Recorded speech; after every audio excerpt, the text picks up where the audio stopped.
And things are dinging, so we must be live. Good evening, everybody. Good evening, everyone.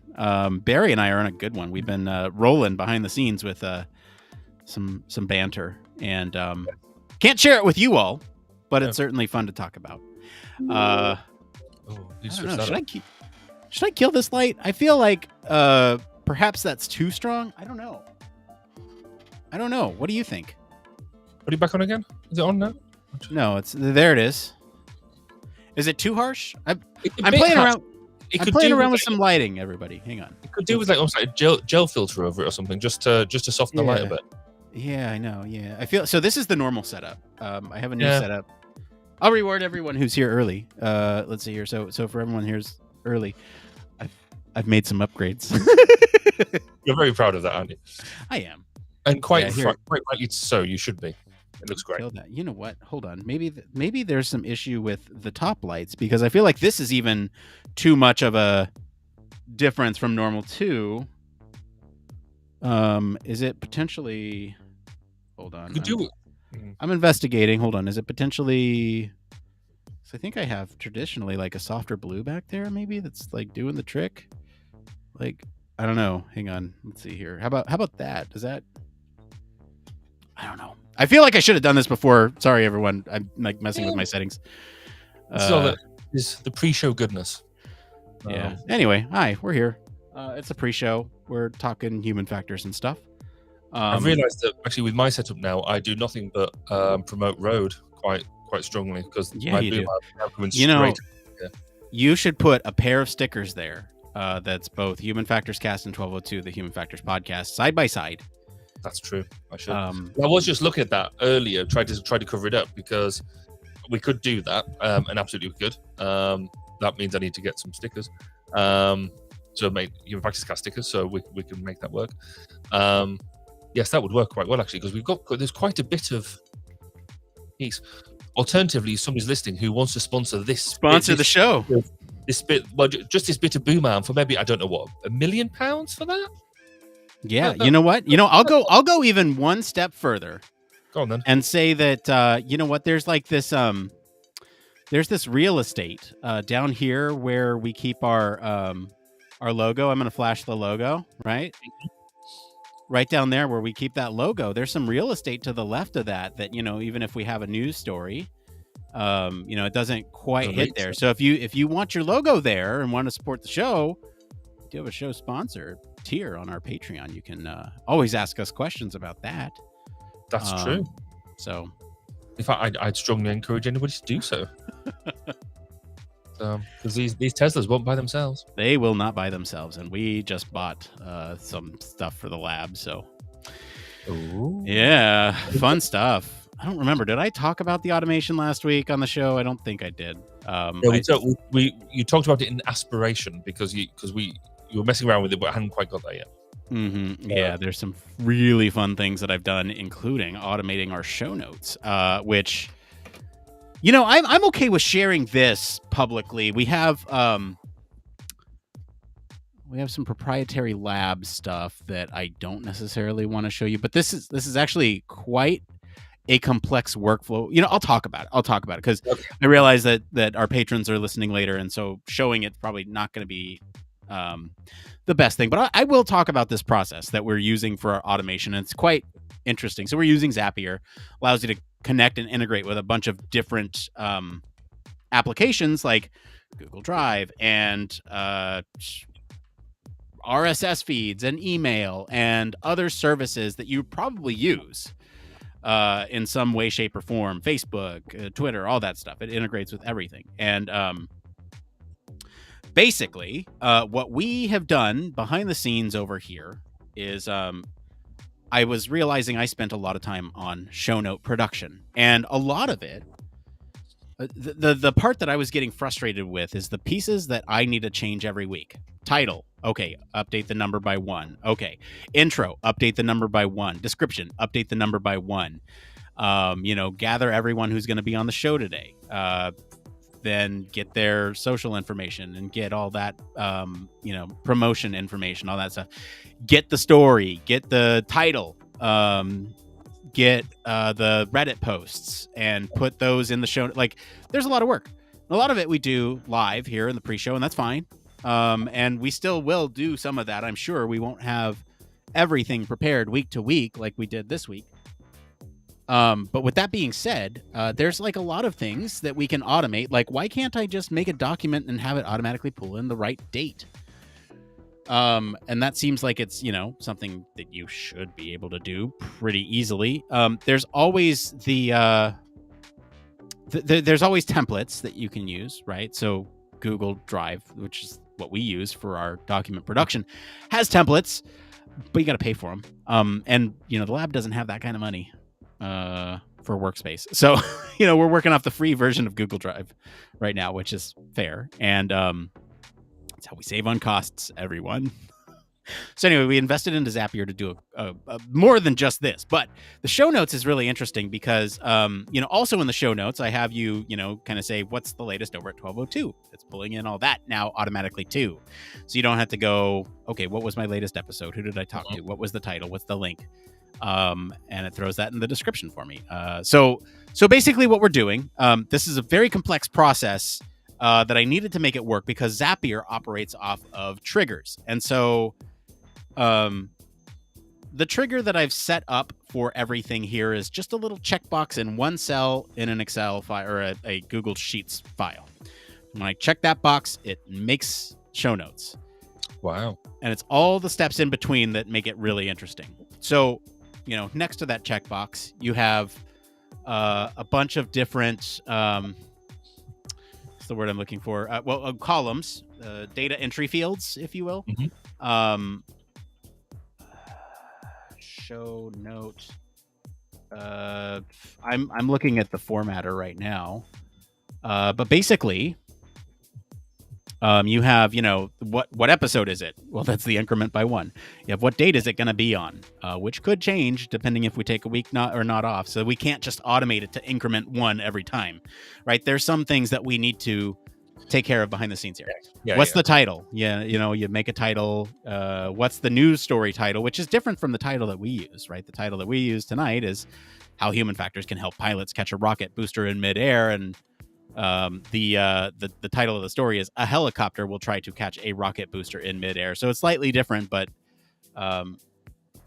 sometimes they're even more different than that. The news story link, the news story source, the related episode at the end. We always recommend a related episode. Mm-hmm.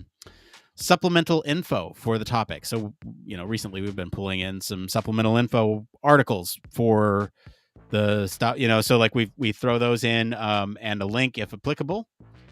And then also along the lines there, we have, the panelists.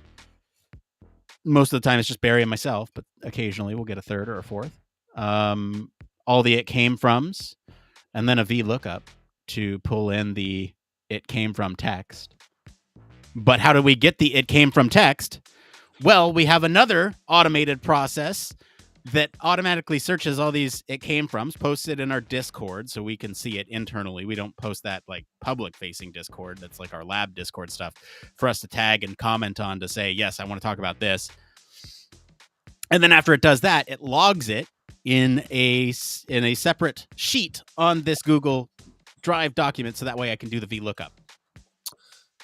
That's really quite clever, obviously, but then also intricate as well. It's yeah. So there's multiple layers of automation going here, and then it gets better. Hold on. So then we have the panelist, the hosts one more thing, the panelists one more thing, all that stuff. I have a commercial randomizer now. Ooh, so it pulls in a random value and ensures that it doesn't talk about the same thing that we talked about last week.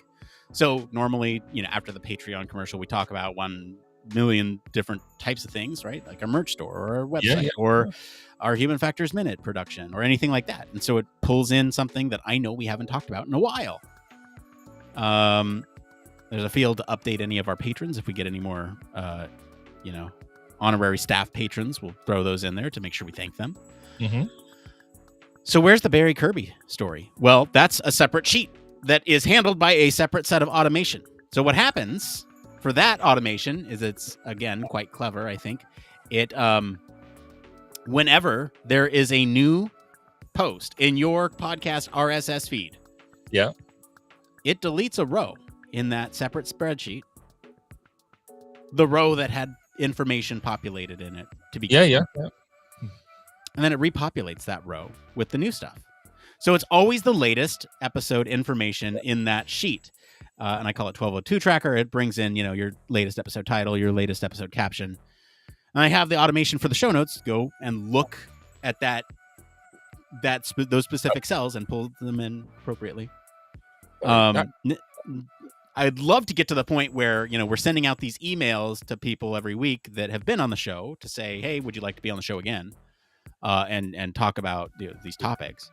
I'd love to get to the point where if anyone signs up with those, it automatically populates their name into the panelists, and the process is automated to where I'm asking them for their bio, their picture, all that stuff, throw it in the website, and then put their information here, so that way it's just it fills in the workflow even further, so I don't have to do anything. I just know who's coming, and then once the show notes are generated, it would send a note to anyone who's signed up on that sheet. That's the hope, is that we get this thing so mature that it just happens. And then once you also then combine that with what's that other program we've been looking at that will basically do the show for us as well? Is a deep fake. Then we just don't need to be here. Exactly. It automatically generates a script for us and creates the banter back and forth. I mean, what could possibly go wrong with that? I still argue that would be a fascinating episode to put out there as a bonus content. I think we should give it a go. If for nothing do we have else, the tools though? That's the thing. Is do we have the tools?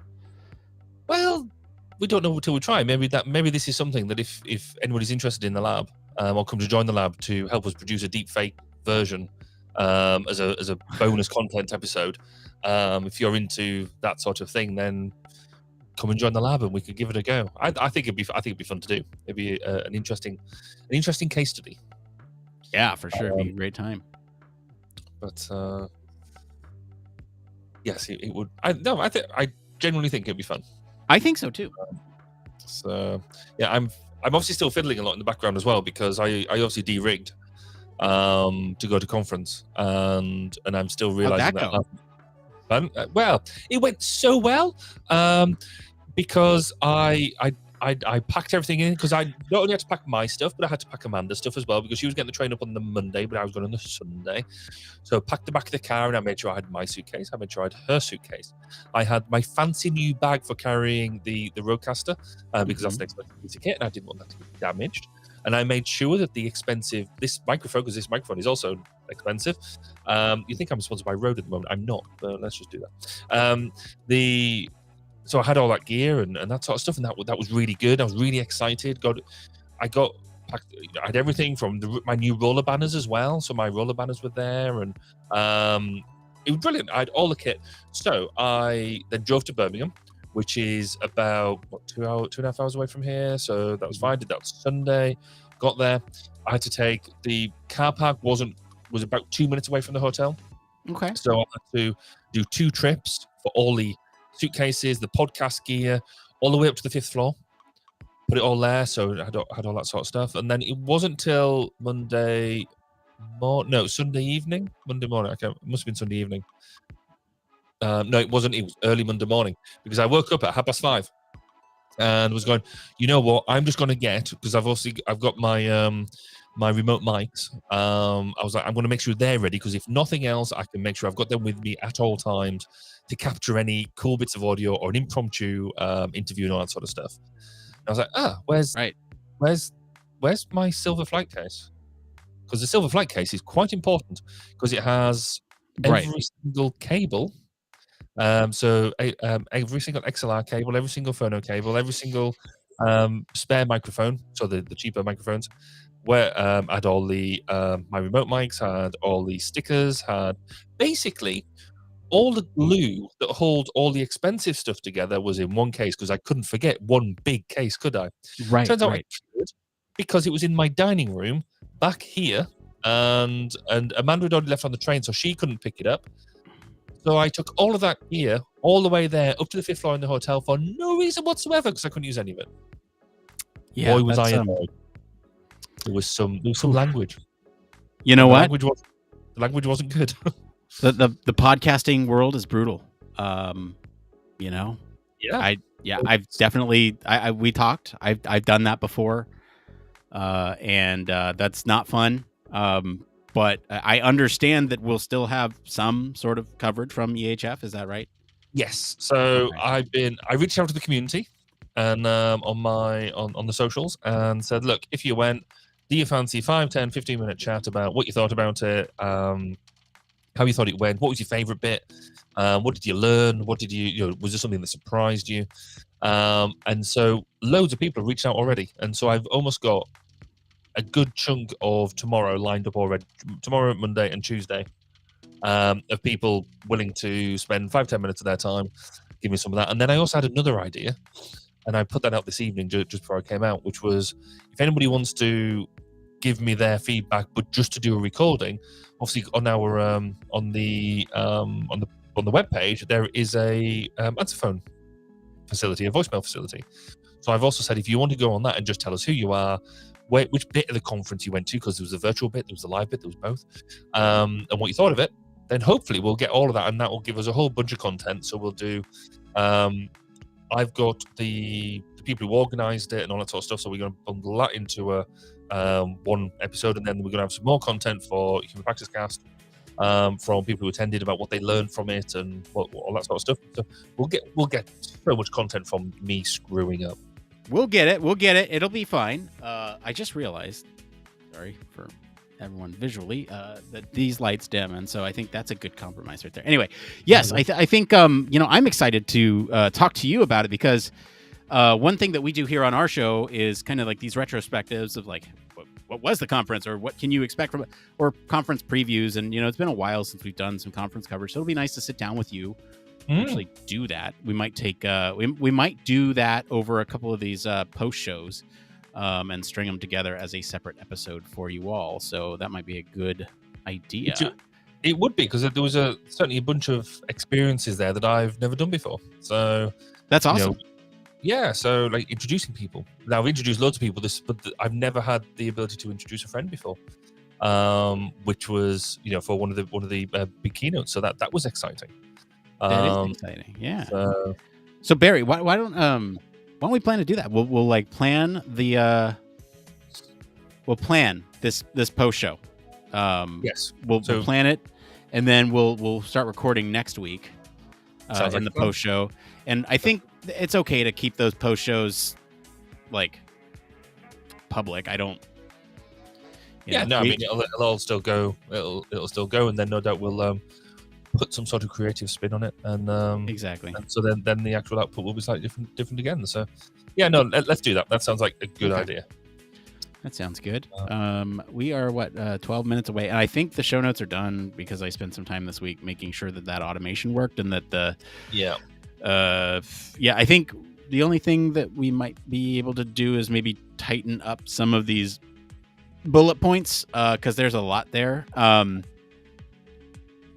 feel like if you want to take like the bottom up from like culture here, and just make every sentence a bullet point, and then kill the sentences that don't make sense, and I'll work from the top down, so software. We'll just kind of do that, and I think that'd be a good way to sort out this info. Actually, I don't do what I did last week, which was exactly because I think that prep work actually goes a long way when we're reading it off on the show. I want to make sure that we have done that this time. Culture. Yeah, so tonight's story is really interesting. We're going to be talking about catching a rocket with a helicopter. As you do. As you do. Is that something you've ever wanted to do, Barry? No. Okay. Actually, I thought about it, but no, I don't think it's there. It is interesting though, because obviously most people, as we'll talk about, think about what SpaceX has been doing, and this is just a different way of doing that. Yeah, and maybe a lower cost, quicker to market version. which is interesting just to talk about from the evolution of IDs themselves. So yeah, so that is quite cool in of itself.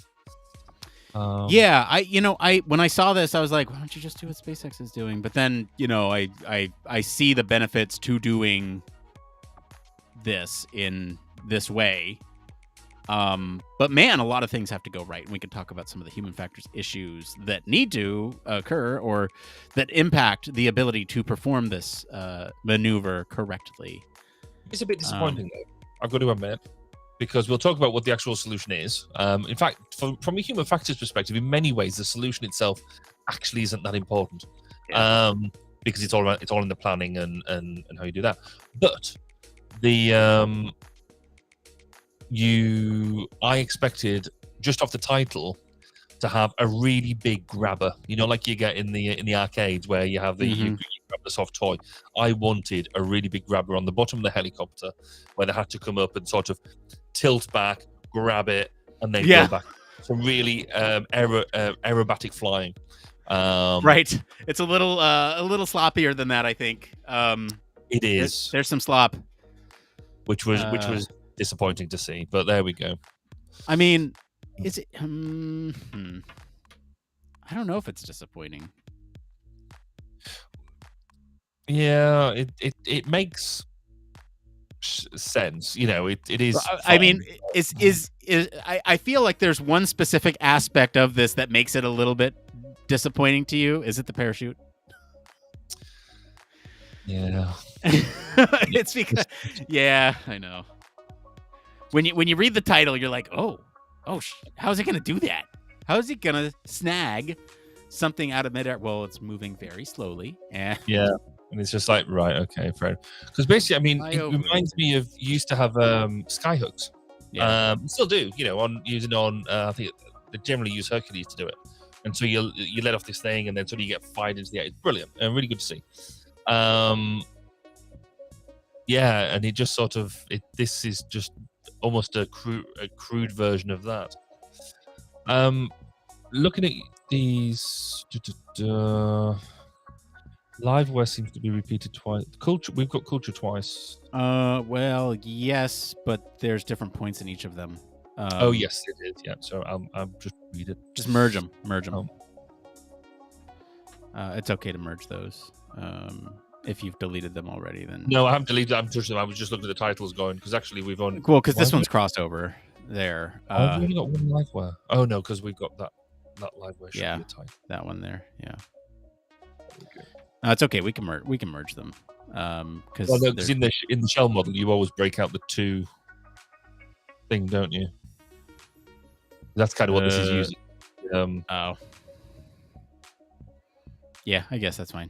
It's bastardized model, which I've done before, because I used to have a model that I used to train on, which was basically shell, but with two L's. But I used to call it Le Shell with the one L at the back. Then I realized I don't know why I did it, and then I just realized I sounded like a moron.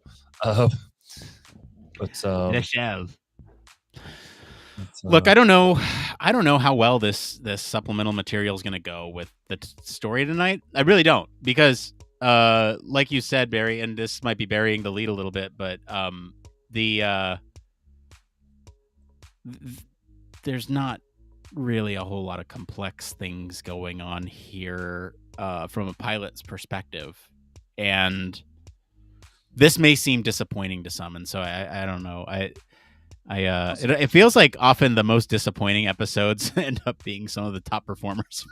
I don't know why that is.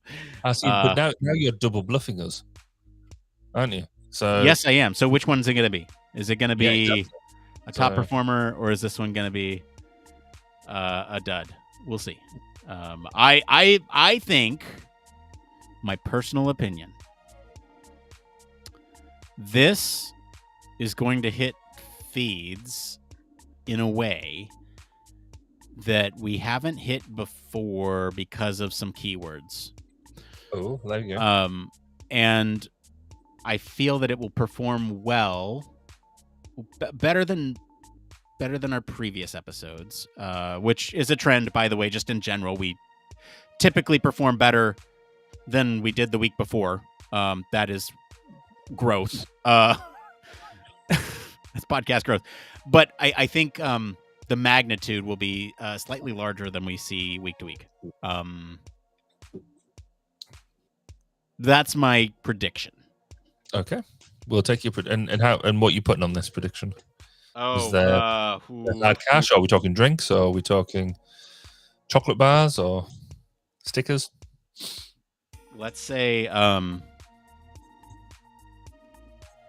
don't let's see. Okay, this is so let's say a public, well no, let's say during one of our lab meetings, someone gets a free pass to do something ridiculous. I don't know. Like cool. Okay. Like Barry, if you want to during one of the lab meetings, if you're like, okay, now we're going to go on a tangent about the human factors of kittens or something. I don't know. That could be, interesting tangent. There was something. What was I reading about today? Oh, it was about behavior of dogs. Actually, everybody thinks that the way that dogs behave, or whether how aggressive they are or whatever, is somewhat genetic, as well as behavior trained. And there was this study that says actually no, it's not. It is all training. There's very little genetic pass down. I still find it quite hard to believe, but there we go. Yeah. Nature and nurture. Yes, nurture. That's what I was looking for. Not very good on the words this week, I have to say. I am incredibly tired. And oh man, I've had to go for a blood test this week for the whole long COVID nonsense. To see true impacts, because apparently me just sitting here just going, I'm just really tired. He's not usual behavior. So I was reminded that there's a someone posted in our Discord about going to the Houston HFES. I want to reach out to them and say, hey, if you want to talk about that. Yeah, take cables with you. Wants to about their experience on the show. Let me know. Love to catch up. Okay. There. Someone's just posted in the lab. Yeah, well, that's the general discussion, yeah. The general discussion, I see, yeah. Oh, there you go. Oh, boy. I am... It's like interactive. Yes, it's been a long week for me, too. This... Truthfully, I have been... Not... Dread is not the right word.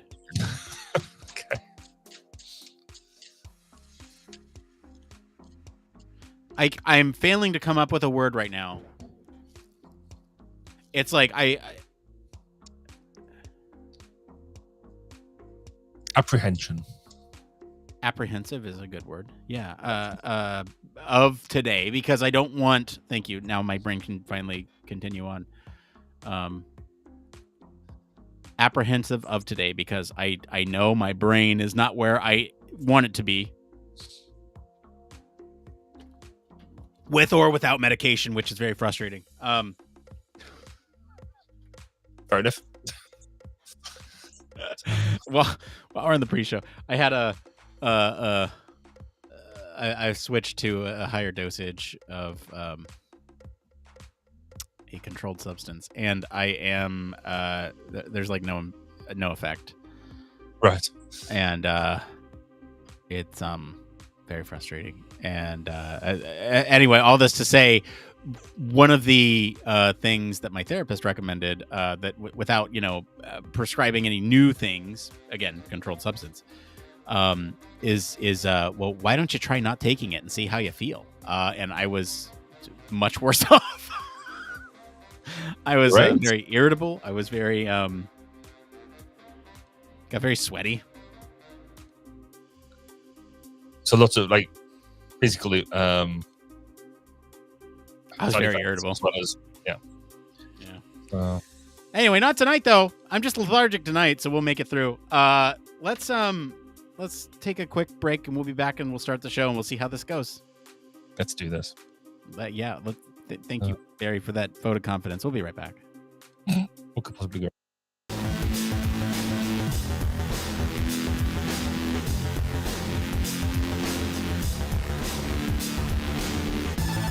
Welcome to Human Factors Cast, your weekly podcast for human factors, psychology, and design.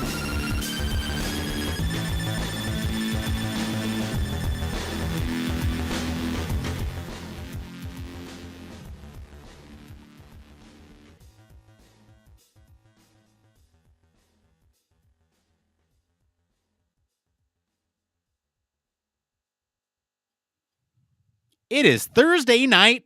This is episode 243. We're recording this live on April 28th, 2022.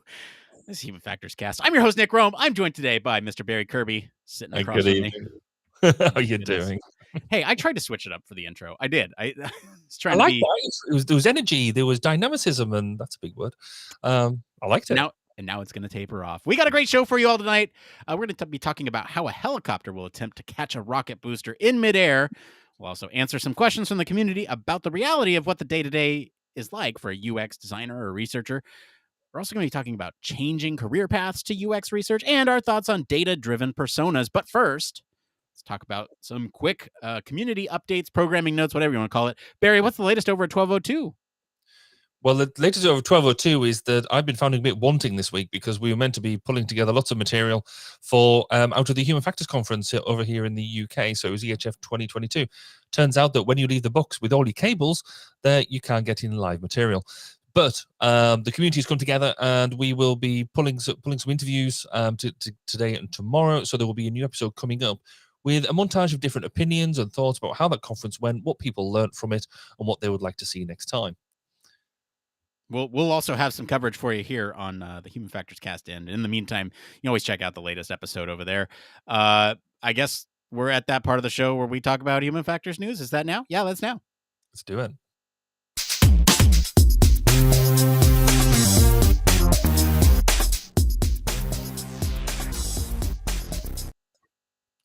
Yes, Human Factors news. This is part of the show where we talk about exactly that. Barry, what's the story this week? So this week is going to be how a helicopter will try and catch a rocket booster in midair. So the longest journey begins with a single step, and that step gets expensive when you're in the space business. Earth's gravity is so stubborn that by necessity, 2/3 of the rocket is in the first stage. And that first stage has historically ended up as trash on the ocean floor after less than 3 minutes of flight.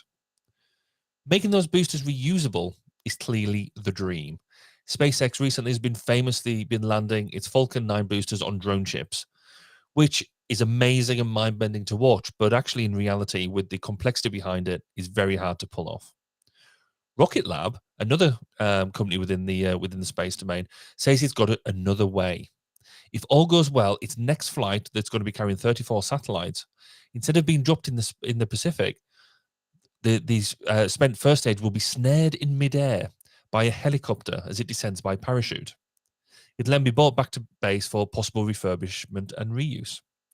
This is clearly going to be a complex maneuver.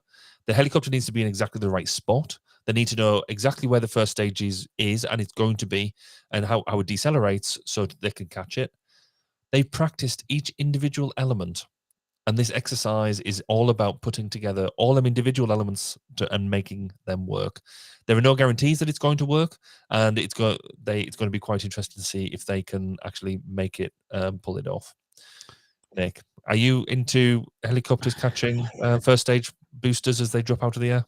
Oh, this is my favorite. The story. This is my favorite thing to do is catch rocket boosters out of the air. Look, like really quick, just a quick update on this. I'm looking now to see if there has been any update. They had said it would potentially be April 27th or April 28th, and to be clear, we are recording this on April 28th. We're looking now on the Rocket Lab website live to see if, in fact, this has happened, and it does not look like it has. Look like it now. They're targeting tomorrow, April 29. So this is still a developing story. We like to talk about these things after they happen, but it was planned to happen before the show. Anyway, there's just some delays. My initial thoughts. This, at first glance, is very cool. It seems like there's a lot of really complex things going on here. But as you and I had discovered or talked about in the pre-show, it might be a little bit more simple than that. But Barry, what are your kind of initial thoughts here? Gut reaction? I really like it. I mean, people who listen to other episodes of the show know that I'm a bit of a SpaceX geek, bit of a SpaceX fan. But where SpaceX has obviously done a lot of work around quite intricate maneuvers in getting landing onto a sea platform and land platforms to get it to land in such a way that you could almost fly off again straight away. This is taking I guess it's cheaper. I guess it's more reusable, and that type of thing. And so what they're doing, they're taking that innovation to the next stage. How do they take something that's kind of been done in a way, but actually making it cheaper, making it more effective, making it so that it is a different way of playing with it. And it'll be interesting to see if they can pull it off, because I think it is a complex thing to do. That you're playing around with situational awareness, you're playing around with a changing environment, but fundamentally this should make space more accessible. Yeah, it's a different way of doing the same thing, but for cheaper and yeah, for cheaper. I mean, look, like there's I hate to put the cart before the horse, but I almost want to talk about the solution here and what's happening. Yeah, I'm done with that. Yes, because the way that I wanted to approach this episode was like, let's look at human factors in helicopter transportation and in helicopter culture and all that stuff. And you know, I think it's a good springboard. It's something that we haven't really talked about on the show before, and so it's, you know, good to talk about. But I think yeah, let's talk about the solutions to what this is. Essentially, they're grabbing a helicopter and catching a parachuting rocket with a sky crane. I mean, just to, I guess, why don't we start off just by quickly outlining what they're expecting to do. Yeah. So they're going to launch. Their rocket's called Electron. So they're going to do this Electron launch, which has done loads of stuff before. It's 18 meters tall, so it's quite. So the first stage rockets are about 12 meters tall, so that's quite a decent size. It's going to take off from New Zealand. The first stage burns out after about 70 kilometers, and so that's about 2.5 minutes into the flight. So it'll drop off and following a long arc. And we've all seen that. I think most people have seen that sort of thing on telly where it falls. So it does descend quite comparatively slowly. You can sort of see that happen. But now they've equipped them with heat shielding. So then, because it obviously reached quite a hot temperature, at about 13 kilometers above the Earth, a drogue parachute will deploy, and then followed by a main chute at about 6 kilometers. And that the time between that 13 and 6 is about 60 seconds. So that slows the rocket substantially. So that rocket will only be descending at about 36 kilometers an hour. It still feels quite weird to say 36 kilometers an hour is slow. So then what they're going to do is they're going to have a helicopter going and using the helicopter to go and catch this rocket that is descending on parachute. And so what they're going to be doing is using a grappling hook on a long cable, which does sound like it's something a bit out of a Bond movie. So the plan is for the helicopter to fly over the rocket, so over the top of the parachute, snag the parachute cables, the parachute lines in this trailing grappling hook.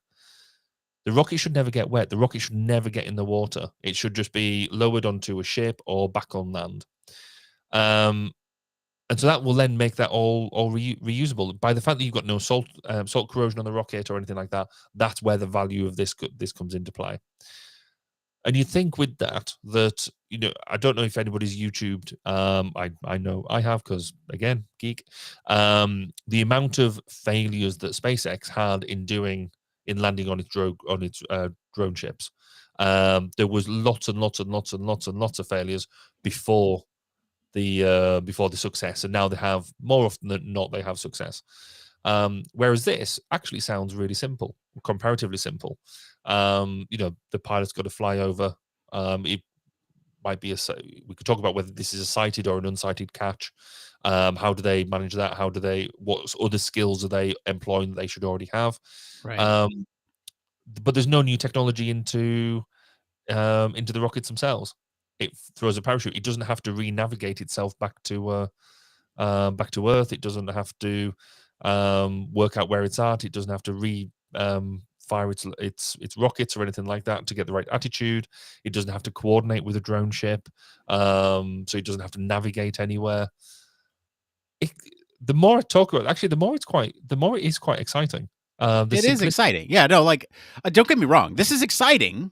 It seems like maybe it's just, to me, the solution is so basic isn't the word that I'm looking for, but it's just so practical that it feels like, why didn't we think of this before? Especially when you do consider all those added costs of the salt corrosion and everything, the littering of these rocket boosters on the ocean floor. I think you're absolutely right. There's a lot of excitement around it for sure for you and I, even, and it's just the solution so simple.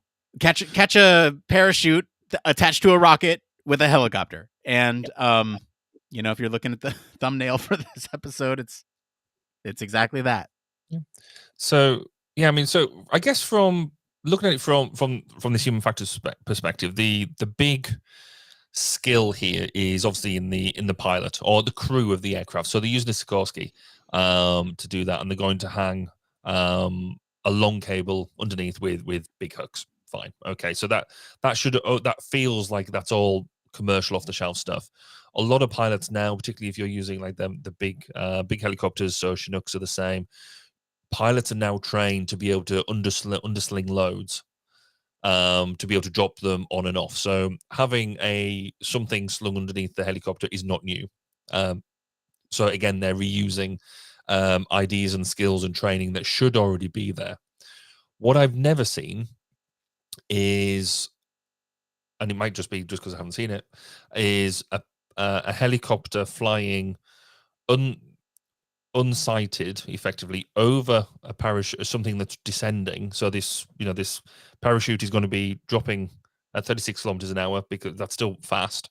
So the pilot is going to have to go over the top of this or intersect it in a way that they can snare it whilst it's still dropping, making sure he doesn't get too close to it. Because if they get too close to the parachute, and they intersect with it, worst case with the rotor blades, then that's game over. That's not a happy. That's bad news.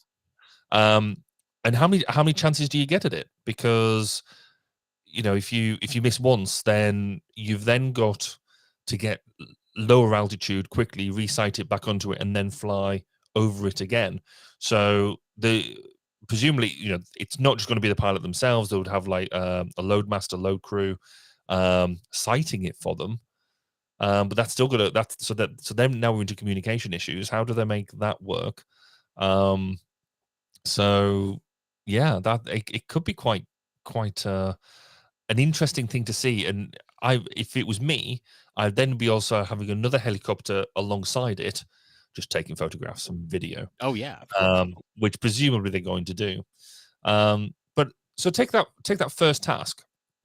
How do we think the pilot and the crew can get their situational awareness to a sufficient point to be able to do this in a one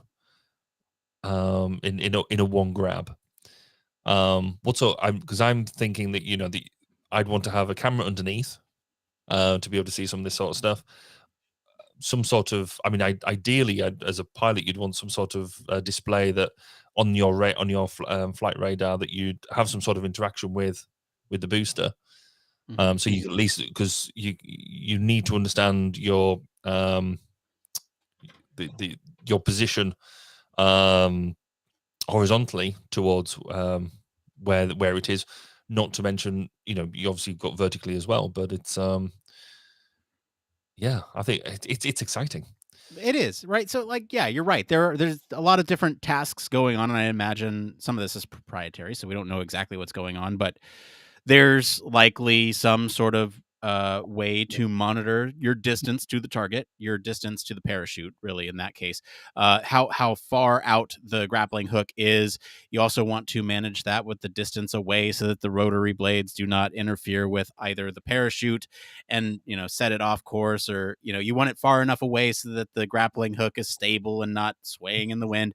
Yeah, there's a lot of stuff going on, and I'd imagine that the training for this looked very similar to, okay, let's pick something up off the ground, where you're kind of stationary, you're picking something up off the ground, right? That exists today. That's probably the training for that. And then, now let's try it with a moving object. Let's send something down in a parachute and see if we can hover over it and catch it. And we've also done the rocket thing too. We've done that. So let's, now let's just try to do it all together. See, you do bring up, yeah, go ahead. The beauty about doing this in the helicopter, I guess, is, because you can hover, if you know the trajectory that it's coming down, because hopefully it's coming pretty much straight down, you could be hovering over to the side of it, because when you come and land a helicopter or tilt rotor fast jet aircraft, so such as like the F-35 or whatever, you tend to come and fly alongside whatever is that you're landing on. Particularly if you're going to land on a ship or something, you go to the left, you go to the side of it. So you definitely go to the with the side of the pilot who's in control, and then effectively slip over to the deck and land it. Now, there's nothing to stop you using that technique as well at height. Mm-hmm. So if you're hovering over it, you're sat in the right hand seat, and the thing falls down past your window as you see the parachute go past you, slip over. And almost, because I sort of made the assumption that you'd fly straight at this thing, but maybe you don't. Maybe you do it on a sideways perspective. That would be massively dependent on weather. Yeah, absolutely. So back we now, that's taken us full circle back to the skill involved in what sounds like a really simple maneuver comparatively is actually, again, compare and contrast between this and the SpaceX solution. The SpaceX solution is very technologically complicated, but from a human's perspective, I guess fairly simple, because it's all automated and it either works or it doesn't. This solution is sort of technologically simpler, because less automation, things like that, but much more reliant on human skill. Oh, wait till they get drones to do this. This would be just a different way to do it. You just get a drone helicopter, throw it out there. But yes, I think, thank you, Barry, for doing that transition, because I think it is a good time for us to revisit some of these human factors of helicopter flight, right? Like there's a lot of different things, different ways in which we could approach this. I think, we can kind of go over some of these major human factors concepts in aviation, which are pretty standard. Things like instrument design, crew training. You already mentioned a couple of these: crew interaction, safety oversight. You also have things like psychological factors, fatigue and distraction. Then you also have a couple different ways in which, I don't know, offshore transportation presents its own issues. You want to talk through some of those? Yeah, so offshore transportation, getting people out to places, things like oil rigs and things like that. You use helicopter transportation because the nature of what they do, they go where other aircraft can't, which is kind of what we were talking about earlier. But by the very nature of they can go where other aircraft can't, the safety issues are therefore amplified because of the environment that they're flying in. So flying to and from offshore platforms is a serious area of concern. The climatic conditions of some of those world's major energy production systems require nighttime flights, such as over in Norway. We have them over here in the UK. You have them in the US, Canada. I mean, that means routine flights in degraded visual environments is a normal thing to happen. And as the existing energy reserves dwindle, exploration is taken place even further and further offshore and into even more hazardous environments, which means more time flying over more remote stretches of sea with variable weather. weather certainly around the UK is terrible. So therefore, understanding and preventing accidents in offshore helicopter transportation will become more important over time. But using them skills, to link it back to the article, it's them sort of skills that we're going to be using to randomly catch rockets falling out the sky. Yeah. I mean, especially when it comes to things like the weather, right? You brought up weather. Weather conditions are why they've been pushing this aside for the last couple of weeks, because they didn't want to test it in an environment where they didn't have as much control over the variables as possible. And then you also have,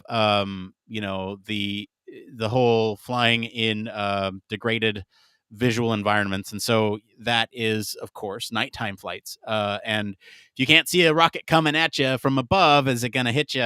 It's dangerous. And so there's that to consider too. You know, some rocket launches happen early morning when it is dark, and so that's also something to consider. If you're trying to launch something, is it going to be daytime by the time the rocket comes back down? It's only a couple minutes. So you're also working within the windows of being able to send a rocket up. So you have to consider nighttime launches in a lot of cases. We are bringing this up in terms of like the offshore oil rigs. I think it's a fun look at how this is all working. And we brought this up obviously because you're over the water as you're catching this airplane, or not airplane, the rocket. Sorry, wrong story. So, look, here's the thing though. There's a oil and gas UK report that said basically this offshore transportation accidents between 1991 and 2000. I know we're looking at like 20 years ago, but it came down to two things where you're having this introduction of new technology, i.e. better helicopters, and introduction of several significant safety initiatives. So again, trying to think about some of these safety initiatives that happened early 90s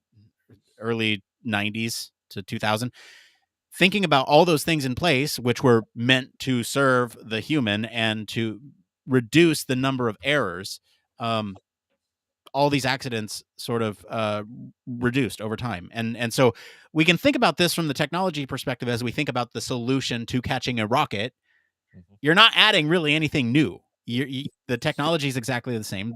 The processes and procedures by which are mostly applicable from other areas, you're now just using them on a falling rocket. And so all this stuff together, you're looking at nothing new, which I think is not the nothing new comment is not a bad thing. It's a good thing in this context because now we don't have to relearn new skills or work with new technology or follow new safety protocols. I'm imagining a lot of that stuff is already in place. A more recent study, 2001 to 2010, human factors were the leading single cause of saving from offshore accidents. So, when you set aside, I guess human factors issues were the most cited cause, right? So when you set aside things like climate or weather or technology, anything like that, if those didn't go wrong, human factors issues were prevalent and therefore were more likely. And so it's really important to put some emphasis on that as an area when you are dealing with catching a rocket booster out of midair. Okay, let's talk about Shell. Who is Shell and what does she do? Barry. So, U.S. journalist Harry Reasoner was renowned for his way with words. So, 2 paragraphs he wrote on helicopters in 1973. I've hovered around, excuse the pun, for many years on the internet. He said, the thing is, helicopters are different from aeroplanes. And this is what Worth was talking about and highlighting. An aeroplane, by its very nature, wants to fly. And if not interfered with too strongly by unusual events or an incompetent pilot, it will fly. A helicopter does not want to fly.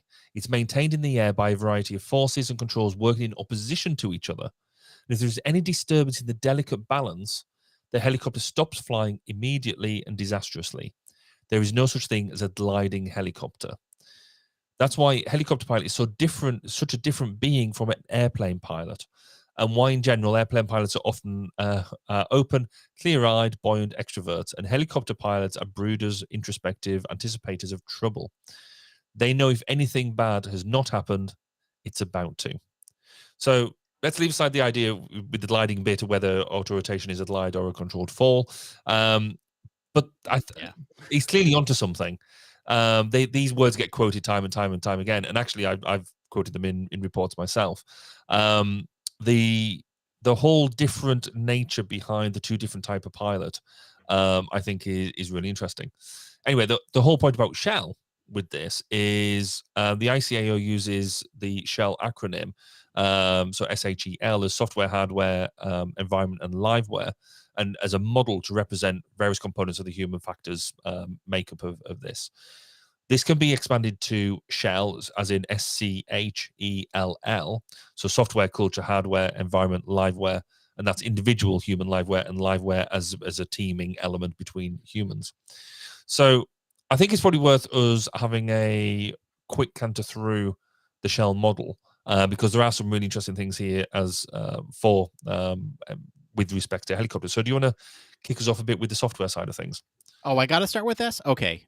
So, I mean, software is pretty self-explanatory. It is the way in which basically you are working with a machine that supports flying operations, whether that's rules, procedures, checklists, written documents, all that stuff.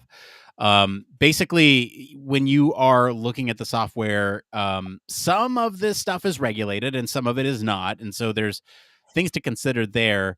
And there can be often a lot of human factors issues when it comes to software. So we got to make sure we get it right. When you look at helicopter operations, some are regulated by, is that CASA? And helicopter companies are required to have operating manuals, et cetera. So there's some requirements in place. You have to have a manual, or else, who else is going to know how to fly it? And in terms of fundamental differences between helicopter and fixed wing software issues, there really shouldn't be any fundamental differences other than the fact that you're operating a different vehicle. And that really comes down to the fact that we're kind of taking this safety and I guess air safety seriously. That's, I guess, what the difference is here, is that there is no difference. We're taking air safety seriously. Let's talk about culture, Barry. Yeah, so the culture, that all involves like norms, the customs, the practices, conventions, and habits, and that's all the stuff that occurs outside of your standard operating procedures and regulations. The SOPs and regulations give you a set of behaviors and ways of working, but the culture is everything else around that. You've been somewhere where they've turned around and said, it's the way we get things done. It's what we do on a day-to-day basis. It's how we act. It's sort of what occurs to get the job done under pressure and what people fall back on. It might be specific to the actual flying task, but it's also what you experience in the crew room, when you're planning, when you're hanging out together. So if you've got a poor culture that's seen in the crew room or socially, that could be an indicator of actually a poor flying culture. Poor culture will also develop with substandard leadership and supervision, and can lead to deviation from software, including violations. Even though I said right at the beginning, this should be beyond the standard operating procedures and regulations. If you have a poor culture, it will lead you into causing violations and actually going against standard operating procedures.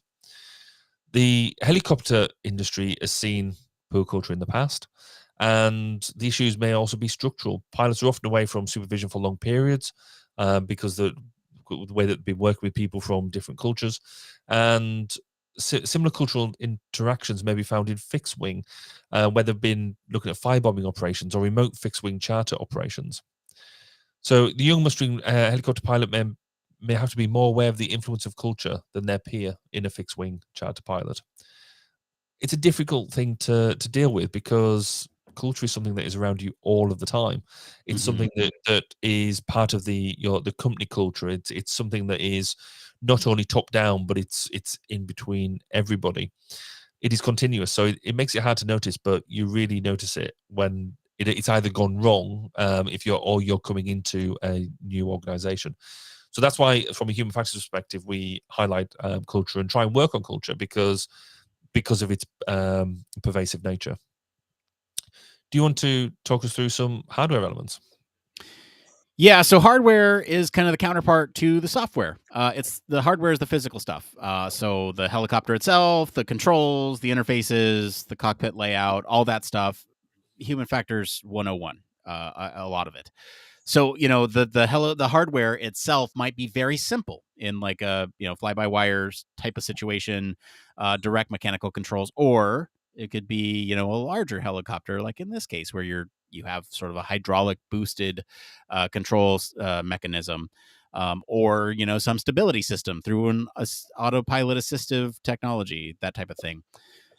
If you're looking at a large helicopter, some of those flight control systems can actually be more complex than your typical airliner. You might have a bunch of different displays and controls to work with. The displays themselves could be simple, conventional round dials like you might find, or it could be these large flat panel displays. They really vary. And they all come with their own sort of pros and cons here as human factors practitioners, and it's kind of our call to make on which one is going to be most effective in that situation. In terms of external load, helicopters, the critical engine instruments may be replicated below the side window to allow the pilot to monitor the load without actually having to look away, check for engine performance. So that's one of the considerations I bet is taken, for this type of rocket booster recovery mission, right? Where you have this, some of the instrumentation might be replicated as they're looking down over the load. So that's something to consider. You also have night vision. Of course, we talked about that stuff. And yes, that's about all I want to say about that. Let's talk about environment, because we talked a little bit about this, but where does human factors come in? Yeah, so with the environment, we've got to really consider that the environment that we're operating in. So that's from the basics of temperature, humidity, noise, and vibration. Noise and vibration within aircraft is really important thing to be able to understand what is vibrating because you're in a platform that is vibrating, or what is a vibration that you're unaware of. But then you've got things outside the cockpit, so the weather, the sun, moon, terrain, landing area, all that sort of stuff about where are you going to be, because you've got to be really aware of your environment in a helicopter, because you've effectively got that ability of 360 maneuver and a 3D maneuver, whereas in a fast jet or in any sort of aircraft, you tend to move forward, up, down, left, right, but you tend to always move in one direction. Helicopters tend to operate at lower altitudes. Not all cockpits are air conditioned, so heat, simple thing, but it makes a really uncomfortable flying environment. Helicopters can operate with the doors off for better visibility, and that wind chill can become a factor, as well as just general safety as well. So they're often noisy, experience way more vibration, as I've already mentioned, than a fixed wing aircraft. And the advantage of a helicopter, as we mentioned earlier, is the ability to hover and land vertically. It means that whilst that's a huge advantage, it means that they do operate very close to terrain, and the landing sites may be unsurveyed, and so sometimes you don't know what you're landing into, and therefore you have to have quite a sensitive control through the hardware to be able to get there. And that's even before you get into the idea of where you're landing. You might have unexpected things, like when the military have been landing in desert, you get this the sand whips up, so you get a brownout. Or if you're landing in Arctic or Antarctic, whiteouts with snow. So yes, there's a lot around the environment that can cause you issues within helicopters. What about liveware? Do you want to talk about people? That's really not important for human factors. Let's just get at it. No, I'm just kidding. So look, there's a couple. The way in which this model separates it, there's liveware with the individual human, and then there's liveware between humans. So let's kind of talk about them, right? The individual human, there's obviously some things that are internally driven that we need to look at, like fatigue, stressors, those types of things, which a good tie back is how the F-35 tried to kill its pilot. Go check that episode out. That was a really great one to do. But, I think there's a lot of different other things that are going on with the individual too. You could have like aeromedical disorientation, illusions. One that's specific to helicopters is flicker vertigo. So the light that's coming through the rotor blades creates kind of a strobe effect. And it can cause disorientation, vertigo, nausea, all that stuff. And in extreme cases, it can induce seizures, which is no good. And so there's, hardware that introduces other sets of limitations like increased fatigue, or unique optical illusions in degraded environments. Now, when you think about between humans, that is like crew resource management. That is kind of the it's almost like a subset of culture in a lot of ways, where you are looking at humans external to the aircraft, but so like air traffic control or support staff. So probably the people who are in the other helicopter taking pictures, saying, "Hey, you're a little bit off. Correct by going forward or by rotating left 45 degrees or whatever."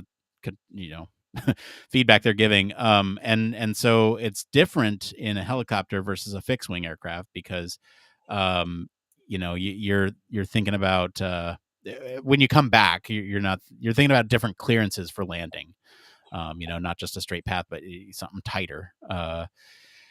And then obviously in a low level helicopter environment, there might be a unique set of live wear interaction required between individuals to complete the task safely. This would manifest itself in the article in actually putting this thing back on the ground. I think that's where you'd have a lot of communication with ground crews. And so I don't know that it's kind of a cool model to go over shell. It's kind of cool to talk about helicopter, and we brought in a lot of examples about what a helicopter human factors are and what a helicopter human factors are. But what I'm trying to say here is that I think we covered our bases. And I want to pass it back to you, Barry. Any other key takeaways that you want to discuss in relation to shell, catching rocket boosters with helicopters, anything else? So for me, this is going to hit three different things, which I think are really exciting. Firstly is around the whole situational awareness piece. So how do you know where, as a pilot and as a crew, how do you know where you're at? Where's the rocket at? You've got that dynamic movement between the two. They're not fixed. So you're going to have to be able to coordinate the two and basically bring in some human skill to make that happen. The risk appetite of the organization willing to do it. So that's a behavior and cultural element there. To be able to look at this and take something that is being successfully done by one company, and try and come up with a cheaper version of it that's basically going to undercut that and progress technology further. But then that just takes it all down to experimentation. I think this is going to be. We've seen what SpaceX did and how much money they literally burned trying to get this to work. Is this going to be something that will get quicker access to market? And are we just going to now see a whole new skill set for helicopter pilots who maybe have come out the military or something like that to be able to then go and fly around with big hanging hooks under their helicopters to be able to go and catch moving targets? I think it's going to. I can't wait to see the result of this, and whether it actually works. Yeah, I'm looking at the little diagram they have. Just if you get a chance, go check out. They have a little press kit that you can check out that has a diagram of how this is supposed to work, and it's really a delightful little diagram. Anyway, thank you. That's our news story this week. Thank you to our patrons for selecting it. And thank you to our friends over at IEEE Spectrum for our news story this week. If you want to follow along, we do post links to the original articles on our weekly roundups on our blog. You can always join us on our Discord for more discussion on these stories. We're going to take a quick break, and then we'll be back to see what's going on in the human factors community right after this. Human Factors Cast brings you the best in human factors news, interviews, conference coverage, and overall fun conversations into each and every episode we produce. But we can't do it without you. The Human Factors Cast network is 100% listener supported. All the funds that go into running the show come from our listeners. Our patrons are our priority, and we want to ensure we're giving back to you for supporting us. Pledges start at just $1 per month and include rewards like access to our weekly Q&As with the hosts, personalized professional reviews, and Human Factors Minute, a Patreon-only weekly podcast where the hosts break down unique, obscure, and interesting human factors topics in just 1 minute. Patreon rewards are always evolving, so stop by patreon.com/humanfactorscast to see what support level may be right for you. Thank you, and remember, it depends.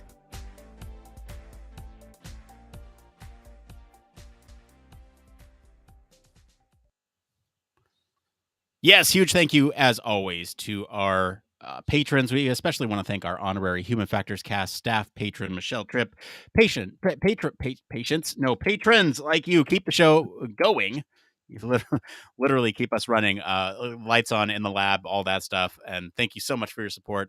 I do want to talk about Human Factors Minute. Now, this is a little something that we do over here for our patrons.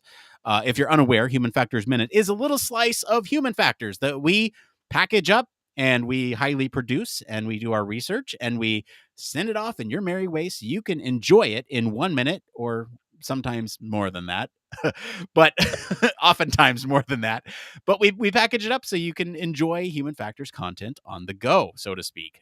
So we have some fun stats that we like to revisit from time to time regarding Human Factors Minute. Barry, would you like to take a guess at how many Human Factors Minutes we have? Oh, if I was to pluck a number out the air, maybe, I don't know, around 120 maybe? Oh, you're looking at the same notes I have.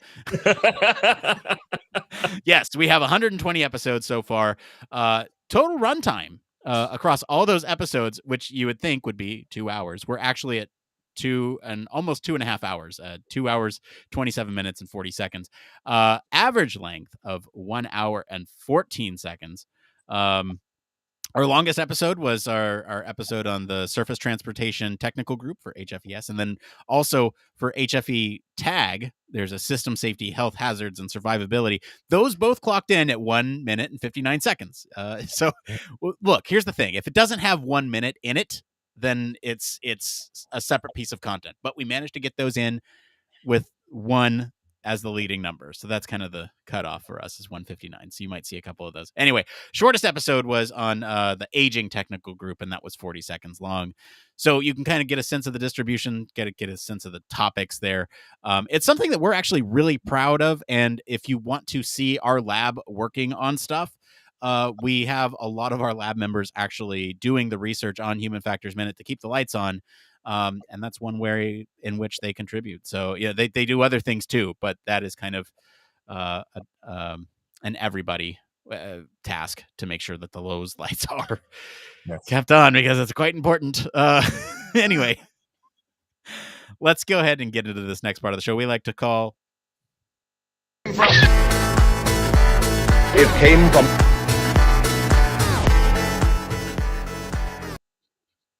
Yes, it came from. This is where we search all over the internet to bring you topics the community is talking about. We ask that if you find these answers helpful, no matter where you're at, just give us a like, help other people find this content. We have 3 today. The first one we're going to tackle here is, what is the reality and day-to-day like for a UX designer or researcher? This is by 10 Pumps Classic on the user experience research subreddit, UX research subreddit, sorry. They go on to write, what is the reality and day-to-day like for a UX designer or researcher?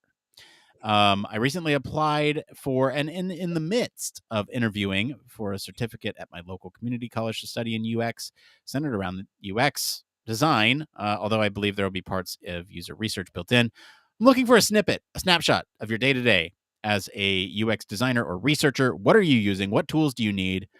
Currently work in, okay, that's, anyway, so we'd love to generally hear about your experience, as this is a potential path I would like to pursue, given the opportunity I have right in front of me. Thanks in advance for your insights. Barry, what is, your role is not research, it's not UX researcher, but what is your typical day-to-day like? And how might that differ from like a designer? So do we have that it depends button? Yeah. Yeah, no, I think we hit that one here, because I don't think I have a typical day to day. Literally, from everything that we get involved with, it could be running workshops with clients about what they're trying to get out of, running workshops with users to try and get, trying to progress designs, running agile design workshops, or just getting down with nitty gritty and working through design development. In terms of tools that we use, it's whatever's most appropriate for the time. One day we could be using something like Figma in terms of developing some really in-depth things like that, or we back on pen and paper. I've recently become quite partial to A5 post-its. A5 size post-its. Right, so I do a lot of work on post-its. That's probably the biggest thing I burn through. But I've found A5 large color post-its, and they are amazing because they can stick to most walls and stuff. So that sponsor? Well, not yet, but maybe there should be. But to be able to use them sort of things, they end up being quite flexible, and you can sort of sketch things out quite nicely on them and make that work. So generally, I mean, this is quite a hard question for me to answer because I don't have a typical day, and that's part of the fun for me. It just keeps you entertained, and if you start having too many days the same, I get bored. So What about you? What's your experience in this? So let me be clear. My title is Senior User Experience Researcher. That is my title. So I feel like I am capable of answering this. You're qualified. I am qualified. Look, here's the thing is what Barry said is correct. There is no typical day. However, I'll give you a formula by which you can operate on. There's a couple things that can be happening at any given time, depending on where you're at in the design development research process, right? So, depending on what project you're on, you might be in the user research phases. You might be translating that research into designs. You might be working with PMs and developers to ensure that those designs get coded into software correctly. You might be working to test that stuff that has been in design for a while. And then you also might be at the other end where you're planning research. There's some context that's coming up that you want to understand what you need to do next. And so my formula is this. Pick any one of those, and that's kind of what your typical day looks like, depending on that process. Now, it really gets interesting when you start mixing and matching. So I'm not just on one product sort of track or anything like that. I'm spread across several. And so there's many different levels of research going on at the same time.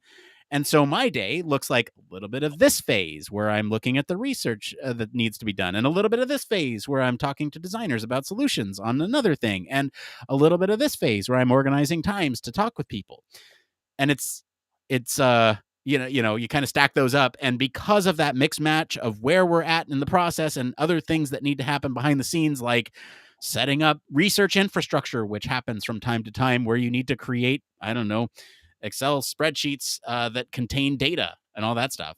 It really depends on where you're at in the process, and you mix match those things. You'd be good enough answer.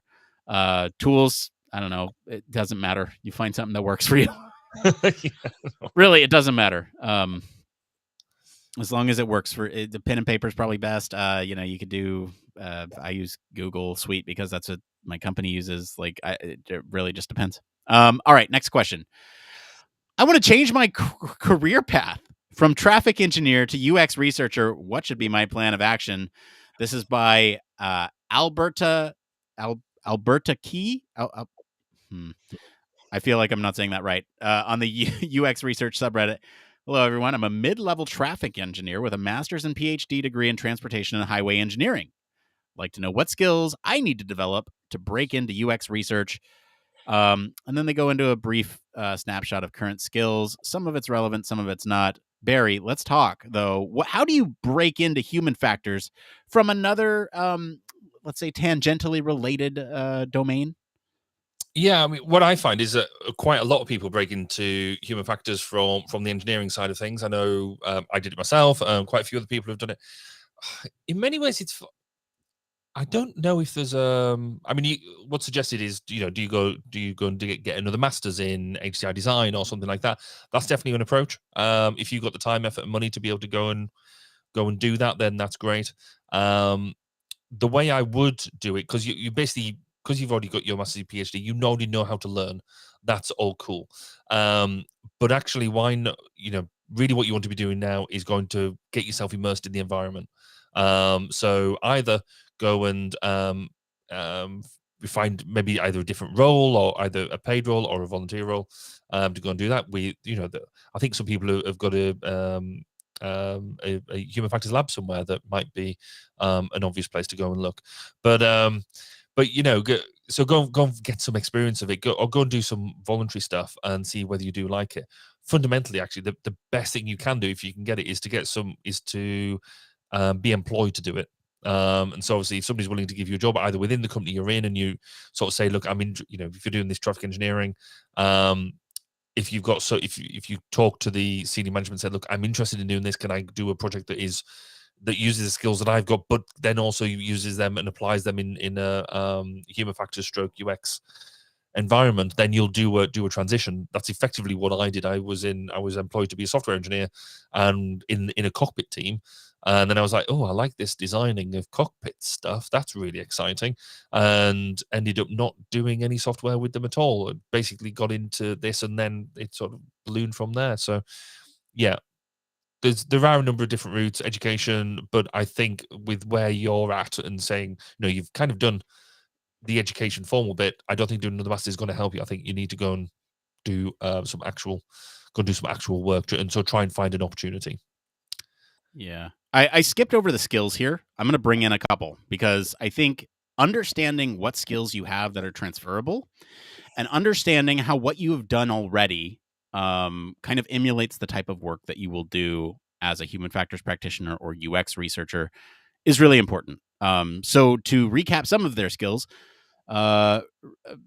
comprehensive knowledge on research processes, including lit review, experiment design, questionnaire and survey development, data analysis and interpretation, communicating research findings to technical and non-technical audiences, extensive research experience in traffic safety and driver behavior analysis, published several journal articles, conference papers, technical reports, and one book chapter. I think that's a ton of applicable skills. Like, all you have to do is change your job title from where you're at right now and say, I've done a lot of the stuff that UX research does. And that sounds very reductive. You'll learn a lot on the job.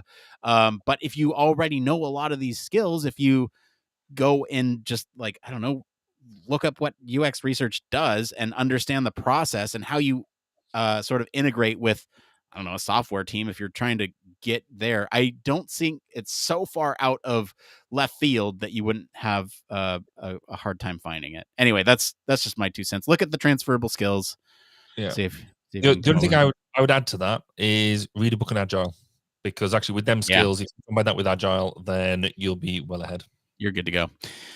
All right, last one here is by Short Shorts OK on the user experience subreddit. Are user personas for journey mapping usually arbitrary or based in data? Sometimes when looking at other people's personas for products and applications that have a very broad audience, I fail to see how having 2 user personas is useful when it doesn't capture all the users. It feels like fluff rather than useful data. Can anyone provide clarification for how and why it's useful? Barry, let's just talk about personas. How do you use them? Do you use them? Is it useful? What's up? Yes, I love using personas. I think they're such a valuable and powerful tool if you get them and use them in the right way. So the way I use them is for where you've got loads of data and we talk about target audiences and things like that, where being 59th percentiles and all this sort of jazz. But actually, if you can, when you're actually delivering and talking about a solution to particularly stakeholders or other users about why you've done something, if you're just talking about I've got a user and they could be anything from this height to this height, this sort of reach, and this. We abstract out the we don't feel like we're talking about actual people. If you can actually get the averages of all of them, so this is where it's actually some of it's based on useful data. It should be based on your target audience description, what your ranges of metrics are, But also you get some characteristics. So how old are they? What sort of stage are they at in their careers and things like that? And that fluff, as they describe it, is all about making them feel like and look like a person. So you're not talking about a random user anymore. You're talking about Bob, or you're talking about Mary, or you're talking about Phil, or you're talking about Jackie. You give them names, you give them personalities, so they actually feel like you're designing and developing and testing something for somebody, not just a thing. So yes, I can see why they might feel and seem like not very useful. But actually, I think they're one of the most powerful things we have in our toolbox. That is so interesting to me because we rarely disagree, Barry. And I think that the fluff part of it is the least interesting part to me. I tend to create personas based around, yes, data, but I very much put them into their own roles. So they're like role-based personas, right? So we still attach things like Jim from accounting, who makes this much a year, all that stuff. If it helps somebody, fine. It doesn't help me. The things that help me are things like, what challenges are this person experiencing, and why is the thing that we're designing going to be a solution for those challenges? What are their goals? What are their key tasks? Those types of things are tremendously valuable for me. And if we can get those from an average of data, and that's now you're looking at like a qualitative analysis of a bunch of different, text fields. Really, that's your job to kind of pare that down and say, okay, yes, this is what we have. These are the themes in which they are experiencing these problems through. And anyway, that's it. I think people find value in different things, and for me, it's more of the like procedural. How do we capture that? All right. What's one more thing? That's just where we talk about one more thing. Barry, what's your one more thing this week? I went to conference this week. You did? Amazing.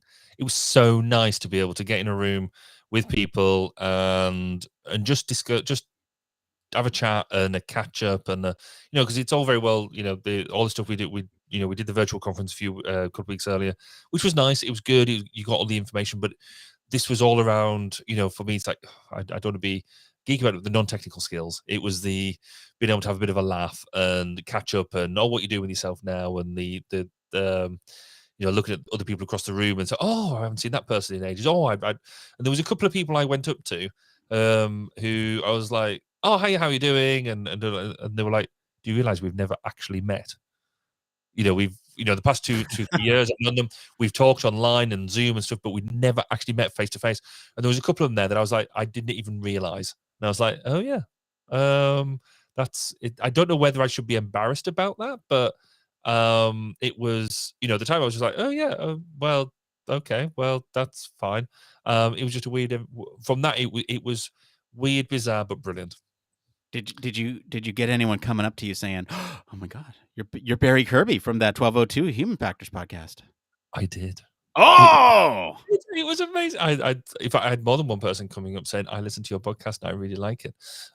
So I was like, I'm just sold. And if I had my stickers, they would have got a sticker, but I didn't have a sticker because they were in a stupid case back in my stupid house. I was going to say, were they in the case? They were in the case as well. Everything was in the case. But no, and in fact, a couple of them who expressed delight in listening to my podcast were I'm going to be interviewing them tomorrow, so that getting their opinion. So it's very exciting. That's so awesome. It was anyway. Enough about me talking to real people. Nick, what about you? So longtime listeners of the show know that I have a 3D printer.